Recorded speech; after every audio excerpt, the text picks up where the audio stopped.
Цаг юм байна уу? Тийм байна. Би өөрөө сэтгүүлч нь үү? За би эхлэгч нь байна. Ханаас олбогч байгаа лээ. За би очир төвөөс ирж байна. Очир төв. За. Манай байгууллагын тухай мэдээллийг танаас сайтал одоо янз бүрээр бичээд байна.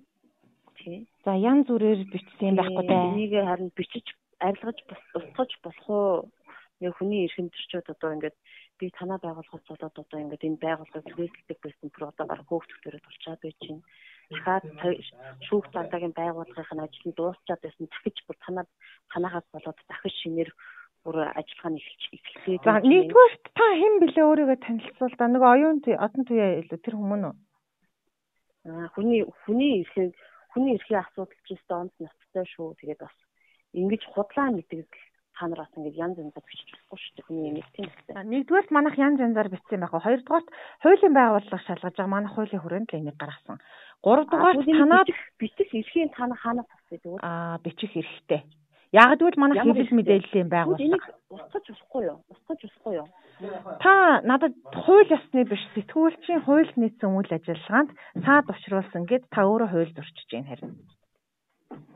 Танах үнэн бичдэг. Худлаа юм бичих шаардлага байхгүй. Ямар ч худлаа зүйл бичээгүй. Та манад тэгвэл энэ усаар ирсэн яриа чинь байгаа шүү. Энэ дээр чинь үгүй энэ дээр чинь өнөөдөр танах дахиад юу гаргасан байна л да.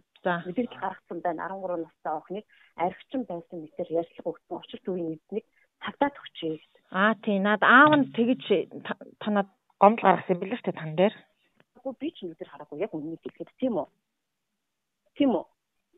Энийг ямар хүмүүс харсан бэ гэхэд шүүхийн байгууллага энийг чинь тогтоодох газар нь өөрсдөө хараад архины хордлогоор өнгөрсөн байна гэдгийг телевизээр хүртэл гарсан шүү дээ.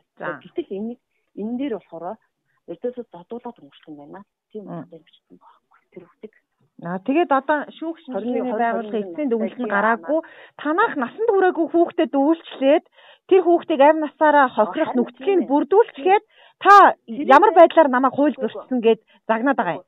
Тэрийг мэдээд заа юу. За. Торгуулийг төлсөн. Шүүх тусгаараа яасан тийм үү? Тэгээд тийм учраас танахыг тэр аав нь цагдаад өгсөн байхад чи би ямар нэгэн байдлаар та бичих хэрэгтэй юм уу гэж миний энэ ажил цаад учруулад бах юм. Үнэлцүүлээд байгаа байхгүй юу? Байн тийм хүүхдийн яцыг чи би бичих ёстой шүү дээ. Би бичих үүрэгтэй шүү дээ. Танах шиг ийм олон зочид буудлууд дахиад хүүхдүүдийг ингэж гэмт хэрэгт өртүүлж амнасаа хохирохт нь нүлээлбэл яах юм? Бид манайх сэрэмжлэл би үнэн зүйл бичсэн.